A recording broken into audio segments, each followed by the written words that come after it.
Bonjour, bienvenue sur parisnormandie.fr. Nous avons le plaisir d'accueillir aujourd'hui sur ce plateau Jean-Claude Mailly, le secrétaire général national de Force ouvrière. Jean-Claude Mailly, bonjour. Bonjour. Merci d'être présent parmi nous. Vous participez aujourd'hui au congrès de FO à l'échelle de la Seine-Maritime. Tout à fait. Où d'ailleurs Gérard Thérin, le secrétaire, passe la main. Oui, tout à fait. Quel est le message à destination de vos adhérents dans ce département et en Normandie, s'il vous plaît? Ce sera l'occasion de faire une analyse de la situation générale, de rappeler quelques fondamentaux de Force ouvrière, par exemple le fait que pendant les élections présidentielles, nous ne donnerons aucune consigne de vote, que ce soit au premier ou au second tour, même si nous ferons part de nos positions. Et ce sera aussi l'occasion de rappeler dans un département qui est un département industriel, et on tient beaucoup à l'industrie, de continuer le développement. Il faut se développer dans le département. Depuis le dernier congrès, il y a 35 implantations supplémentaires. Donc, et puis de leur dire aussi, il y a les élections TPE, donc allez-y, faites la campagne. Voilà. Et puis savoir résister. Une part de l'action syndicale en période de crise, c'est de la résistance. Voilà un peu le message que je leur passerai tout à l'heure. Jean-Claude Mailly, une façon de résister pour vous, c'est ce livre que vous venez de publier qui s'appelle « Les apprentis sorciers ». La maison d'édition peut peut-être la donner. Oui, les liens qui libèrent, ça s'appelle la maison d'édition. Oui, c'était suite au conflit que j'ai trouvé invraisemblable. Quand je dis invraisemblable, tant sur la méthode, où le gouvernement, pardonnez-moi, s'est planté. Vous parlez de la loi travail. La loi travail. Quand je dis s'est planté, c'est qu'il n'a même pas respecté les dispositions du Code du travail. Quant au contenu, il y avait des problèmes lourds, il y a des choses qui ont évolué, mais sur l'aspect essentiel de la loi, ce qu'on appelle l'inversion de la hiérarchie des normes, ça veut dire une remise en cause des conventions collectives nationales. Et ça n'était pas acceptable pour nous. Donc il y a eu ce conflit. Donc à la fois sur la méthode, sur le fond, il y a un côté invraisemblable, qui plus est pour un gouvernement qui se dit de gauche. C'est presque un livre en réaction à cette loi? Écoutez, moi j'ai senti le besoin de dire, mais il faut que, à la fois ceux qui ont manifesté, mais même ceux qui n'ont pas manifesté, bon, c'est ma vérité, je ne dis pas que c'est la vérité, enfin tel que nous avons vécu ce conflit, les contacts que nous avons eus, les réunions, les propositions que nous avons faites, le contexte des manifestations, voilà, c'est à la fois un récit et à la fois une analyse pourquoi on en est arrivé là et un peu de perspective pour l'avenir. Vous parlez de cette loi comme d'un véritable boulet. Alors, le gouvernement est passé en force avec l'article 49.3. Mais est-ce qu'il y a moyen encore d'agir aujourd'hui? On est sur les recours juridiques, comme je l'avais indiqué. Il y a 3 types de recours. Sur certains décrets en matière de durée du travail, où on va aller au Conseil d'État et ensuite au Conseil constitutionnel. Il y a des recours au niveau européen par rapport à des directives européennes et des recours au niveau international auprès de l'Organisation internationale du travail sur 3 conventions fondamentales. Donc il y a 3 types de recours. Donc on verra ce que ça donne juridiquement, mais si on les fait, c'est qu'on pense qu'on a des chances de gagner. Qui est responsable pour vous? François Hollande, Manuel Valls? Est-ce que c'est le MEDEF aussi? Le MEDEF a joué son rôle, puisque je pense qu'il était plus informé que les syndicats du contenu de la loi. Écoutez, il suffit de lire le fameux livre, vous savez, écrit par deux journalistes sur les confessions de François Hollande pour voir certains passages croustillants.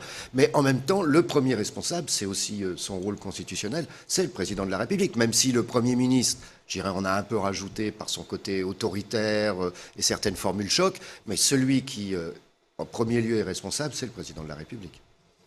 François Fillon a remporté la primaire de droite, suppression des 35 heures, 500 000 fonctionnaires en moins. Est-ce qu'il y a des choses qui vous inquiètent et dans la foulée justement de cette loi? Oui, il y a des choses qui nous inquiètent et c'est pour ça qu'on a commencé à réagir. Moi, je crains par exemple pour l'avenir de l'assurance maladie dans les propositions actuelles de M. Fillon. Enfin, il faut bien comprendre que si demain, les plus aisés, alors je ne sais pas à quel niveau ça démarre, continuent à payer mais n'ont plus les mêmes droits en couverture d'assurance maladie, ils finiront par dire « mais nous, on n'en veut plus de la sécurité sociale ». Et ça, ce serait la fin de l'assurance maladie. D'ailleurs, M. Fillon est contradictoire parce qu'il fait le contraire sur les allocations familiales, il rétablit l'universalité des prestations et ce ne serait plus le cas dans l'assurance maladie. Donc il y a ça, il y a les 35 heures, il y a l'avenir du service public. Nous avons rencontré d'ailleurs à sa demande hier M. Larcher, qui est un des soutiens forts de M. Fillon. Et M. Larcher, d'ailleurs, voulait savoir quelles étaient nos analyses et nos positions sur le programme de M. Fillon. Donc on a exposé nos critiques, parce qu'il y a beaucoup de critiques, et on doit se revoir fin janvier, début février. Il n'a pas pris d'engagement hier, mais une fois qu'il aura vu tout le monde, on doit se revoir fin janvier, début février avec M. Larcher. Si François Fillon devenait président, vous redescendez dans la rue. Bah, on verra. Écoutez, moi, je suis, vous savez, un peu de sagesse, c'est l'âge qui veut ça, peut-être. Entre candidat à une primaire, quelle qu'elle soit, et candidat à la présidence, il peut y avoir des changements. On peut espérer que M. Fillon entende, par exemple, sur la sécurité sociale, ou sur la durée du travail, ou sur le service public. Enfin, ça ne veut rien dire de dire, je vais supprimer 500 000 fonctionnaires. Où, dans quelles conditions, etc. Par contre, que nous ayons un débat sur le rôle et les missions du service public, ça m'apparaît important. Qu'on arrête, par exemple, la désertification dans les zones rurales, qui est une des causes de ce qu'on appelle le vote sur des mouvements de rejet de l'autre, en France comme ailleurs. Voilà, ça, ce sont les questions de fond.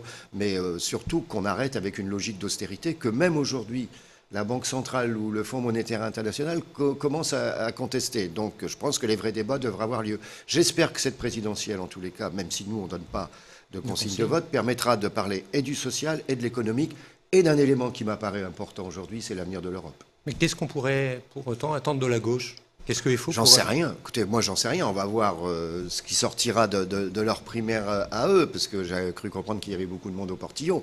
Donc, je ne sais pas. C'est à eux, après, de dire quel type de programme ils veulent, afin que les citoyens, individuellement, puissent se prononcer. Mais enfin, moi, il me semble que l'un des points dont on ne parle pas beaucoup, pour le moment, dans la campagne électorale, c'est l'avenir de l'Europe. Force ouvrière est une organisation qui est pour l'Europe, mais critique sur la manière dont l'Europe se fait.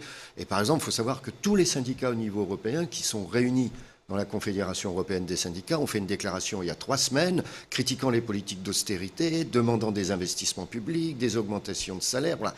Et bien, je crois que les politiques, quels qu'ils soient, devraient tenir compte de ça. C'est la première fois qu'il y a une déclaration unanime de tous les syndicats européens. Moi, je pense qu'on arrive aux limites du néolibéralisme. En France, comme ailleurs. Maintenant, il faut sortir par la bonne porte. Il ne faut pas accentuer le libéralisme, il faut de la régulation, il faut préserver le service public, préserver les systèmes sociaux, revoir la notion d'investissement. Il faut de l'investissement public, il faut de l'investissement privé, mais il faut conditionner les aides aux entreprises. Il ne faut pas comme ça jeter de l'argent public sans contrôle. Voilà, ça fait partie des débats qu'on aura. Avant la présidentielle, dans 5 mois, vous attendez quoi du gouvernement qu'on peut qualifier de transition? Oui, c'est un gouvernement de transition. Écoutez, déjà, il y a des points sur les 500 000 formations pour les chômeurs. Il y a la question de l'assurance chômage. Je suis déjà intervenu, je vais le refaire sur l'avenir de l'AFPA. Il faut savoir que l'AFPA est menacée. Or, c'est un outil, ça fait un moment qu'elle est menacée, mais on craint 1 millier de suppressions d'emplois, par exemple un minimum à l'AFPA. Donc, c'est un outil important pour les chômeurs en termes de formation. Ils doivent décider d'une augmentation ou pas de coup de pouce au SMIC au 1er janvier. Donc, j'espère qu'il y aura un coup de pouce. J'en suis pas sûr pour le moment. Donc, voilà, c'est des décisions d'urgence sur le service public, même si ce n'est pas 5 mois avant une présidentielle qu'un gouvernement va lancer des grands chantiers. Mais enfin, il y a toute une série de dossiers importants que j'ai commencé à évoquer avec le nouveau Premier ministre, que j'apprécie, je le dis, parce que c'est un vrai républicain. Et un Normand. Bernard Cazeneuve, oui, et Normand. Voilà. Mais en plus, je considère que j'ai eu l'occasion de le voir, y compris pendant le conflit sur la loi travail. C'est un républicain sincère. Mais à travers cette loi et de façon plus générale, on en est où du dialogue social? Est-ce qu'il est plombé, notamment alors, à l'intérieur des entreprises et aussi eu égard aux organisations patronales? Discussion avec les organisations patronales, en tous les cas avec le MEDEF, en ce moment, c'est pas simple. Vous savez, il y a un président du MEDEF qui est un peu curieux quand même, c'est le moins qu'on puisse dire. Quand M. Gattaz va en Chine et qui dit « je quitte un pays communiste, la France, pour arriver dans un pays libéral, la Chine », je me demande ce qu'il a fumé, quoi. Voilà, bon. Ceci étant, alors c'est moins vrai avec les artisans, où le dialogue est meilleur, ou avec la CGPME, où le dialogue est meilleur. Mais les négociations sont pas faciles en ce moment avec le patronat. Quant au gouvernement, au moins dans la dernière période, la loi travail, ça a été un échec sur le dialogue social, c'est évident. Moi, j'ai souvent dit, et je le confirme, François Hollande a beaucoup parlé de dialogue social, mais il ne l'a pas toujours pratiqué, c'est le moins qu'on puisse dire. Mais on ne peut pas être dans une démocratie. Après, chacun ses responsabilités. C'est le Parlement qui vote les lois, c'est le gouvernement qui fait les projets, mais il doit en discuter. Imaginez demain que le président de la République nouveau, quel qu'il soit, décide de passer tout de suite, dès son élection, des projets en force. Ça veut dire sans dialoguer, c'est pas possible dans une démocratie. Je rappelle d'ailleurs, et je l'ai redit hier à M. Larcher, que si jamais M. Fillon était président de la République, il faudrait qu'il respecte la loi Larcher de 2007 qui oblige un gouvernement à consulter. Alors, pour autant, François Hollande, qui s'en va, n'a pas réussi à véritablement ou trop tardivement inversé la courbe du chômage. Vous ne voulez pas, vous l'avez répété, de la loi travail. Vous préconisez quoi? Je pense qu'il faut à la fois sur les obligations d'un gouvernement vis-à-vis de la négociation, vis-à-vis du dialogue social, il faut préciser les choses. Par exemple, en cas d'urgence, le gouvernement peut décider qu'il ne consulte pas. Ce n'est pas normal. Dans une démocratie, même si chacun prend ses responsabilités, il doit pouvoir améliorer le fonctionnement du dialogue social. Ensuite, nous demandons qu'il y ait des investissements publics en termes d'infrastructures. Il faut savoir que 70% de l'investissement public en France, ce sont les collectivités territoriales. Quand les dotations diminuent, c'est aussi moins d'investissement, donc c'est aussi des pertes d'emplois dans le bâtiment et les travaux publics, par exemple. Il faut cibler les aides aux entreprises. Qu'on aide les entreprises, tout à fait logique, mais il faut que ce soit sous une forme de contrat. On vous aide si, par exemple, vous faites tel type d'investissement ou vous faites tel type d'embauche. Ce que fait, par exemple, la Banque publique d'investissement, où là, on mesure. On sait par exemple que l'action de la Banque publique d'investissement, ça a permis 70 000 créations d'emplois. On est incapable, quand je dis nous, même le gouvernement, de dire le CICE ou le pacte de responsabilité, voilà, ça a créé tant d'emplois. C'est pas mesurable. Voilà. Donc il faut utiliser l'argent public de manière différente. Il faut soutenir la consommation. Il faudrait faire une grande réforme fiscale. Voilà, les chantiers ne manquent pas. Si l'on veut effectivement à la fois tenir compte du social, tenir compte de l'environnement, bien entendu, préserver le service public, qui est le bien commun de ceux qui n'ont rien. Moi, je le répète souvent. Et alors, dans une grande ville, vous fermez un bureau de poste, je ne dis pas que c'est bien.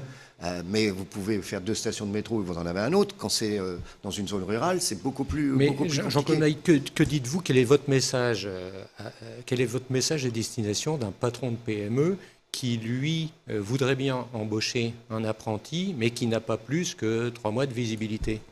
Oui, mais alors là, il y a plusieurs réponses. Je conçois, moi, qu'un chef d'entreprise TPE, PME, qui n'a pas de directeur des relations humaines, hésite à embaucher parce que d'ici je dois débaucher, je ne sais pas comment faire. Bon, je pense qu'il y a plus... D'abord, il existe des systèmes qu'on a négociés qui s'appellent la rupture conventionnelle, et il y en a eu près de 3 millions depuis que le système est en place, donc c'est pas aussi rigide que ça. J'ai envie de dire aux organisations d'employeurs, faites votre boulot. Nous, quand un salarié a un problème, il vient voir le syndicat, on le conseille. Ce n'est pas toujours le cas du côté des organisations d'employeurs. Et puis, je pense que l'on peut simplifier certaines choses, notamment au prud'homme. Il faut savoir que la majorité des salariés qui saisissent les prud'hommes, ce sont dans les petites entreprises, où il n'y a pas de syndicat, donc le dialogue ne se fait pas. Ils se connaissent bien, l'employeur connaît ses salariés, et quand ça commence à tourner vinaigre, ça va au clash. Bon, autant éviter ça. Donc, il faut faire des procédures de préconciliation. Il faudrait que la conciliation prud'homale soit beaucoup plus importante qu'elle ne l'est aujourd'hui. Moins de 10% des cas prud'hommes vont en conciliation. Nous, on pense qu'il faut obliger à la conciliation, pas au résultat, mais à la procédure. Si on arrive à 30%, ça simplifierait les choses. Il y a des choses très concrètes à faire pour faire sauter ce barrage psychologique. Parce que moi, je ne crois pas au fait que pour pouvoir débaucher plus facilement, il faut pouvoir licencier plus facilement. En général, ça marche à l'envers. Dernière question, Jean-Claude Mailly. Le syndicalisme arrive à une certaine saturation au niveau du nombre d'adhérents depuis plus de 10 ans. Est-ce que vous avez une façon d'appréhender cette chose-là, cette situation? Est-ce que le syndicalisme en France a un réel avenir? Ah oui, moi j'en suis persuadé qu'il a un réel avenir. Vous savez, on ne perd pas d'adhérents, on en gagne tout doucement. Il faut savoir qu'il y a beaucoup plus de gens qui adhèrent dans les syndicats que dans les partis politiques, par exemple. On ne fait pas de primaire dans les organisations syndicales. Donc, en même temps, par rapport à d'autres pays, la France a moins de syndiqués, mais c'est dû à notre histoire. Quand on signe un accord, il s'applique à tout le monde. Dans d'autres pays, ça n'est pas le cas. Non, moi je suis persuadé que le syndicalisme a un avenir, à la fois pour les salariés, les chômeurs, les retraités, mais aussi tous ceux, on parle d'Uber ou etc., tous ceux qui ne sont pour le moment ni salariés ni indépendants et qui n'ont pas de garantie. Et ça aussi, c'est un secteur des salariés avec qui on a des contacts aujourd'hui. Jean-Claude Mailly, je vous remercie pour vos explications et de votre venue ici sur le plateau de Paris-Normandie. Je vous dis à bientôt sur parisnormandie.fr.